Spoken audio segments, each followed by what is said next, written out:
Nakakalungkot na balita, Chris Ross.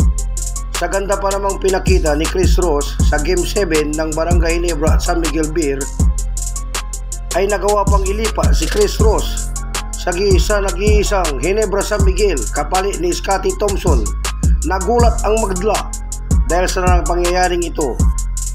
Walang nagawa ang management kundi sundin Scotty Thompson. Siya ang ipapalit kay Chris Ross. Payag ba kaya ang mga fans ng San Miguel at Barangay Ginebra? Magugulantang ang mga fans ng mga Barangay Ginebra sa nangyaring ito.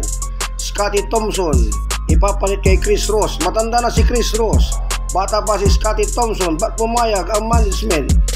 Iba talaga ang ginagawa ng mga management dito.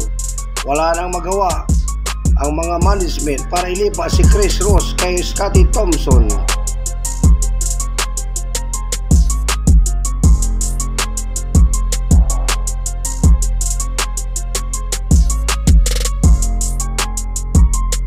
Samantala, John Mark Fajardo na-injured. Kawawa ang mga fans ng San Miguel Beer dahil si John Mark Fajardo ay injured na naman.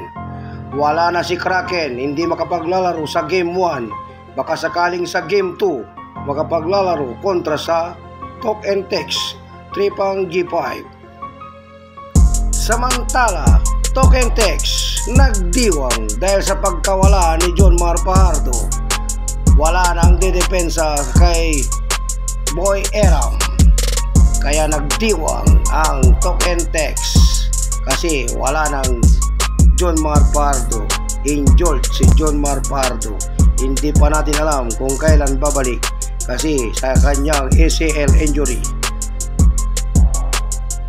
Coach Chok Reyes nagdiwang dahil sa pagkawala ni John Mark Fajardo. Lamang na lamang ngayon ang TNT kontra sa San Miguel Beer. Ano kayo? Saan kayo?